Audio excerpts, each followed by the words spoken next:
श्री दत्तप्रबोध अध्याय 4. मागील अध्यायामध्ये आपण पाहिलं, नारदांनी उमा, रमा आणि सावित्री यांच्या पुढे माता अनसूयेचं श्रेष्ठत्व विदित केलं आणि तिच्या साध्वीपणाची सर त्रैलोक्यात कोणाला नाही आणि उमा, रमा आणि सावित्री सुद्धा तिच्या दासी शोभतात. हे शब्द कानी पडताच या तिन्ही माता क्रोधित झाल्या आणि मग तिचं सत्वहरण करण्यासाठी तिने आपापल्या पतींना पाठवलं. त्यापुढील कथा आताच्या अध्यायामध्ये. अध्यायाला सुरुवात करूया. अशा रीतीनं आपापल्या यजमानांकडून लक्ष्मी, सावित्री आणि पार्वती यांनी वचनं घेतली आणि घरातील रुसवा फुगा निवडला. परंतु दुसरा प्रश्न देवांसमोर येऊन उभा राहिला, तो म्हणजे अनसूयेचं सत्वहरण करायचं कसं. कारण अनसूया तर खरोखरच महान पतिव्रता होती. अशा पतिव्रतेला कुलीन स्त्रीला तिच्या सत्वापासून कोणत्या मार्गाने विचलित करायचं.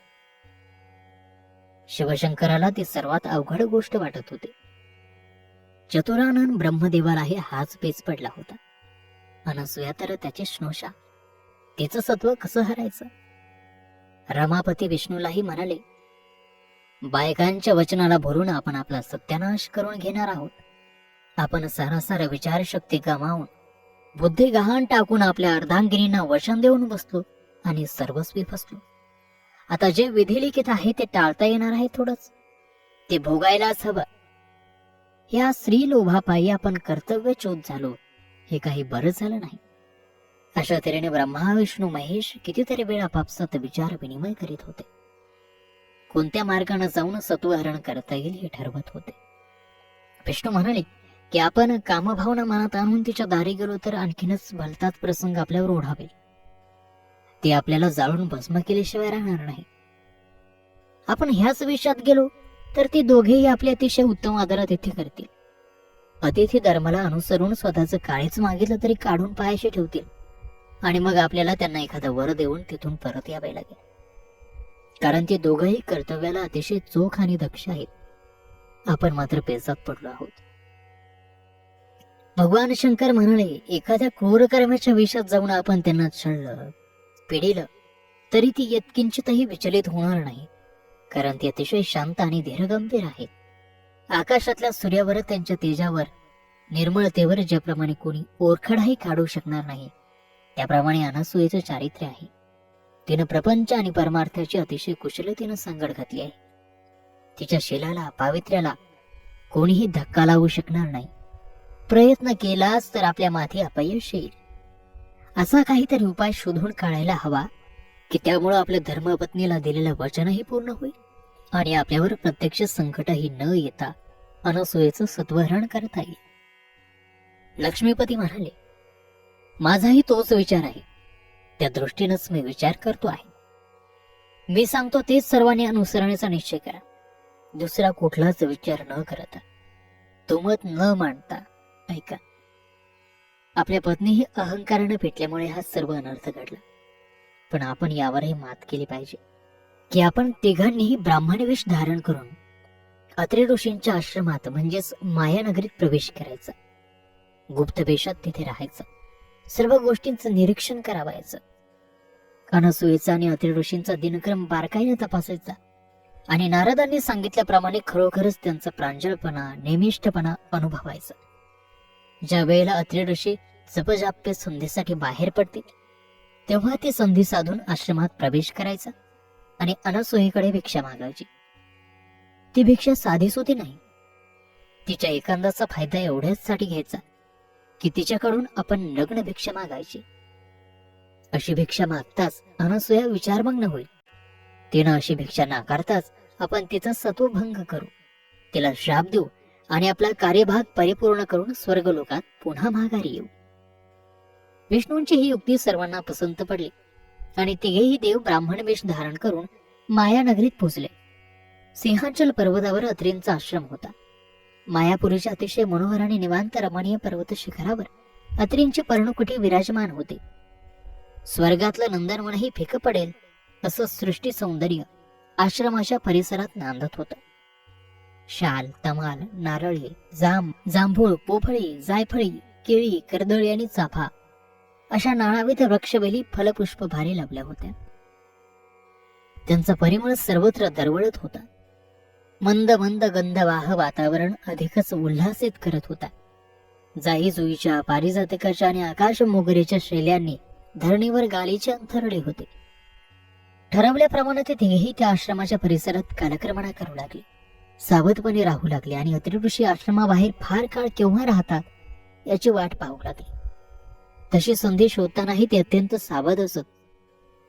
अत्रि ऋषींच्या लक्षात येणार नाही अशा रीतीने वापरत असत. कारण अत्रि ऋषी अंतर्ज्ञानी होते. त्यांनी लगेच देवांच्या मनातला हेतू ओळखून शापून त्यांना भस्मसात करून टाकलं असतं.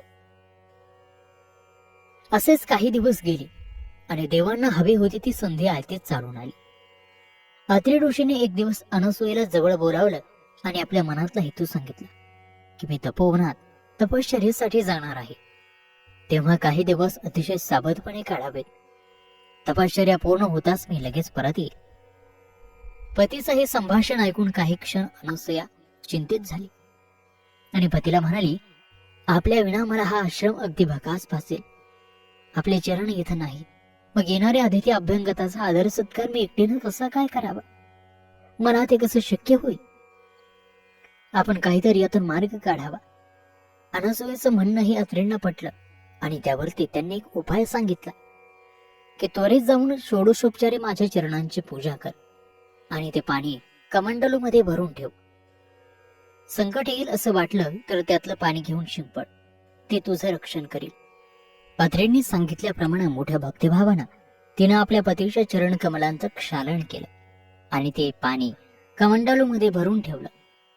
मग अतिशय समाधानानं आणि निश्चिंत मनानं तिनं आपल्या पतीला निरोप दिला आणि लवकर येण्यास विनवलं. अत्रि ऋषींची पाठ वळली. योग्य संधी चालून आलेली बघताच तिन्ही देव आनंदले आणि द्विजवेशात अनसूयेच्या दारी उभे ठाकले. ओम भवती भिक्षामदेहि असं म्हणून त्यांनी पुकारा केला. अनसूया बाहेर आली. त्या तिन्ही अतिथींना बघून तिनं आदरानं नमस्कार केला. त्या तिन्ही ब्राह्मणाने क्षणाचाही विलंब न लावता त्या माऊलीला सांगितलं, हे माते, आम्ही तिघेही शुद्धीत आहोत, तेव्हा विलंब न लावता नग्न होऊन आम्हाला भिक्षा घाल. त्या अतिथींचं हे मागणं ऐकताच ते विचारात पडले. ते विचारात पडलेले पाहताच ते ब्राह्मण म्हणाले, माते, भिक्षा घालणार नसलीस तर तसं सांग, आम्ही सत्वर दुसरीकडे जातो. जाताना तुझं सत्वहरणही करून जातो. अनसूयेने त्या अतिथींना 2 क्षण थांबायला सांगितलं आणि ती आत गेली. आतून तिनं ते कमंडलूतलं पाणी आणलं आणि पतीचं अनन्य भावना स्मरण करून त्या तिन्ही देवांच्या अंगावर शिंपडलं. काय चमत्कार! ते तीर्थ अंगावर शिंपडले जाताच ते तिन्ही द्विज छोटे छोटे बालक झाले आणि अतिशय शुद्धार्थ होऊन टाहो फोडू लागले. त्या 3 साजेऱ्या गोजेऱ्या बालस्वरूप शैशवी मूर्ती पाहताच अनसूयेचा पाहणं आपोआप भरून आला. शिरामृतानं त्याचं स्तन तटतटले. तिनं आपल्या अंगावरची सारी वसनं दूर केली आणि एक एक बाळरूप छातीशी घेतलं. त्या क्षीरामृत तोंडी जाताच तिन्ही बालकांची शुद्धाक शांत झाली. सत्वरक्षण झालं. अतिथींची अटही पूर्ण झाली.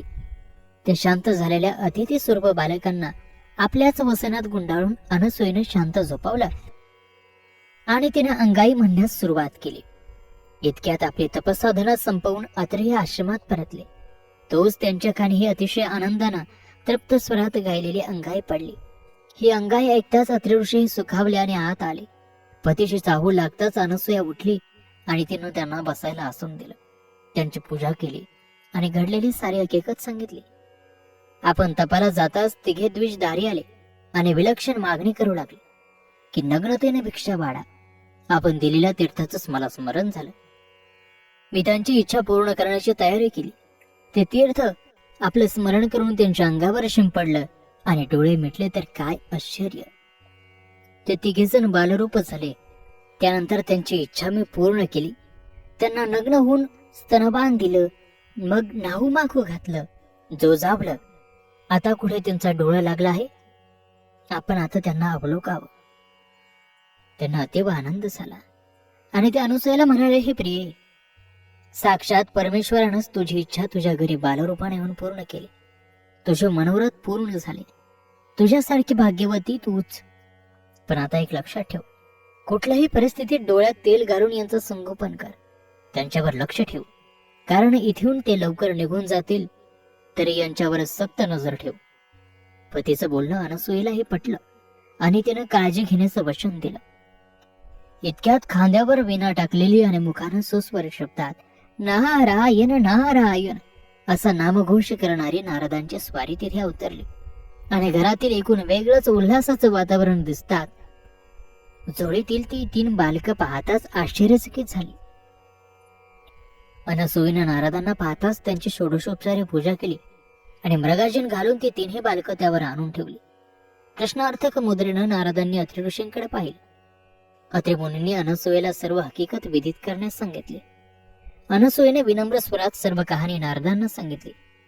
नारद म्हणाले, माते, तू खरोखरच धन्य आहेस. तुझ्या कीर्तीचा, तुझ्या पातिव्रत्याचा महिमा खरोखरच अगाध आहे. माझ्याजवळ त्यासाठी शब्द नाही. अगं, प्रत्यक्ष हा गौरकाय कमलासन, कर्पूर गौर उमारमन आणि श्यामांगी नारायण तुझी अपत्य बनली आहे. हे सारं घडलं ते केवळ त्या देवांच्या भार्यांमुळे, त्यांच्या गर्वांमुळे. हे अतिरथी महारथी बलदंड परमात्मा तुझ्यासाठी अशी बालकं झाली. त्यांच्या सामर्थ्यांचा बुद्धीचा इथे पाडाव झाला आणि हे काहीतरीच होऊन बसलं. श्रीवचनात गुंतल्यामुळे ही अशी लाजिरवाणी वेळ प्रत्यक्ष जगनियंत्यावर आली. खरोखरच मला देवादेखांच्या ह्या स्थितीकडे बघून विलक्षण दुःख होत आहे. खेद वाटतो आहे. जो स्त्रीच्या मोहात फसला, तिच्या मधुर वचनात गुंतला, तो निश्चितपणे विनाशाच्या गर्तेत गेलाच म्हणून समजा. नारदाचं बोलणं ऐकून अत्रि ऋषी म्हणाले, नारदा, तू हे काय बोलतोस? आम्हाला काही समजत नाही. जरा सविस्तर समजावशील का? नारदानं सांगायला सुरुवात केली आणि घडलेली सर्व कथा अत्रि आणि अनसूयेला विशद केली. ही सारी हकीकत ऐकून अनसूयेच्या नयनात अश्रू दाटले, कंठ सद्गदित झाला आणि ती दृढमूढ झाली. अत्रींनाही खेद वाटला. ते म्हणाले, आम्हा पामरांमुळे प्रत्यक्ष सृष्टीचक्र चालवणाऱ्या विधात्यांना त्रास झाला, कष्ट पडले. खरोखरच आम्ही कुठे पेडणार हे पाप? शूद्र मासोळीनं समुद्र पोटात साठवावा, गवताच्या चिमण्या बात्यांनी सर्व अग्नी गिळंकृत करावा, किंवा साध्या मधमाशीच्या पंखांनी मेरू पर्वत गळून पडावा अशी स्थिती झाली. खरोखरच ही घडली गोष्ट काही चांगली झाली नाही. अत्रींचं संभाषण ऐकून नारद म्हणाले, मुनी, झाल्या त्या गोष्टी तुमच्यामुळे घडल्या नाहीत. स्वतःच्या कर्माची, वाईट कृत्यांची फळ जो तो भोगतो. उलट झालं हे फार चांगलं झालं. आता देवींच्या मनात विनाकारण असलेला अहंकार, गर्वभार आपोआप निवळून जाईल. हे सारं संभाषण ऐकणाऱ्या अनसूयेला राहवलं नाही. ती म्हणाली, मुनिवर्य, आपण उगीच मला मोठेपणा दिला. ऊर दडपून टाकणारा हा मोठेपणाच साऱ्या प्रकाराला कारणीभूत झाला. मी फार छोटी आहे, साखरेचा रवा खाणाऱ्या पिपिलीसारखे. मला मोठं व्हायचंही नाही. नारदांनी तिचं सांत्वन केलं आणि तिच्यावर पडलेल्या जबाबदारीचं पालन करायला सांगून आशीर्वाद देऊन ते पुन्हा भ्रमणाला निघाले. आणि असा हा श्री दत्त प्रबोध ग्रंथाचा नारदोक्त 4था अध्याय समाप्त होत आहे. या पुढील कथा पाहूयात आपण पुढील 5व्या अध्यायामध्ये. तेव्हा पुढील 5वा अध्याय पाहायला विसरू नका.